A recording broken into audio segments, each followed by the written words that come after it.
HBO has given us a brand new look at The Last of Us Season 2, which will be airing on our television screens in April of this year. It's only a short teaser, clocking in at just under a minute, but that doesn't mean there aren't any shots, scenes, and characters that are worth taking a closer look at. From a grief-ridden hospital corridor to an anger-harboring, red-drenched hospital corridor, we've got you covered, as well as some other non-corridor related details. So here are 5 new details, as well as comparisons between the show and Naughty Dog's original game that we picked out from the brand new trailer.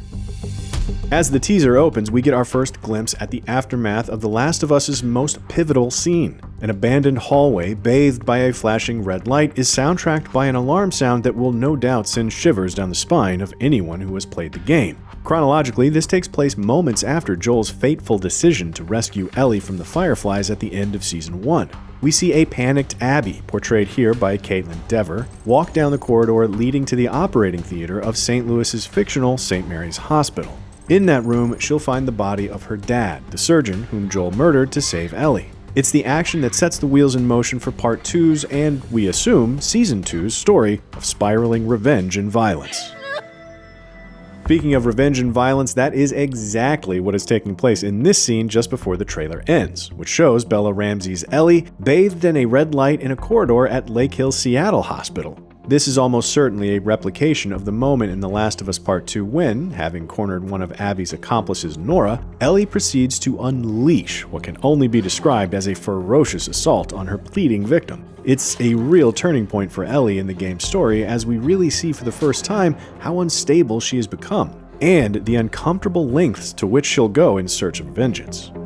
The Last of Us Part 2 is consistently incredibly violent, even by its predecessor standards, and 20 seconds into the teaser we get our first look at a bladed sickle weapon, which, presumably, belongs to one of the Seraphites, also known as Scars. This cult-like faction from the game favors more workman-like weaponry such as hammers, machetes, bows, and in this case, sickles. This may seem like a really tenuous detail, but this specific tool of destruction, or harvesting if that's more your speed, plays a key role late in The Last of Us Part 2's story. In a brutal showdown with a pickaxe-wielding Seraphite heavy, Abby achieves bloody victory with a sickle, tearing apart the Seraphite's face in a sequence that's frequently harrowing.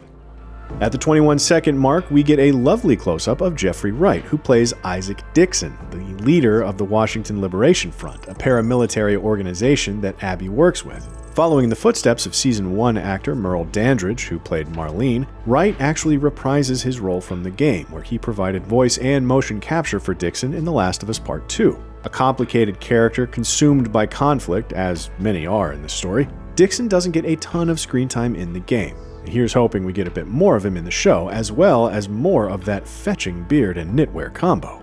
Where did he get that sweater? And finally, at 24 seconds in, we get a look at one of the most memorable scenes from across both The Last of Us games, the Jackson Dance. Dina, played in the show by Alien Romulus's Isabella Merced, can be seen embracing Ellie in a scene that will spark their romance. It's a real warm moment of tenderness amongst the cold hopelessness that the rest of the story projects, which is likely why it endures as such a memorable moment. It will be interesting to see if the chronology of the events is being played around with a little here. In The Last of Us Part 2, the dance occurs right at the end of the story in flashback form, but we already know that Season 2 of the show is not going to reach that far into the timeline. The fact that we're seeing it here in the trailer suggests Neil Druckmann and Craig Mazin might be tweaking the order we see these scenes, perhaps to help cement the emotional stakes of Ellie's journey. We won't have to wait long to see what changes, if any, have been made to The Last of Us Part 2's story, though, with Season 2 of the show only a few months away. What are you most excited about to see in the upcoming episodes? Let us know in the comments, and for everything about The Last of Us, be sure to stay right here at IGN.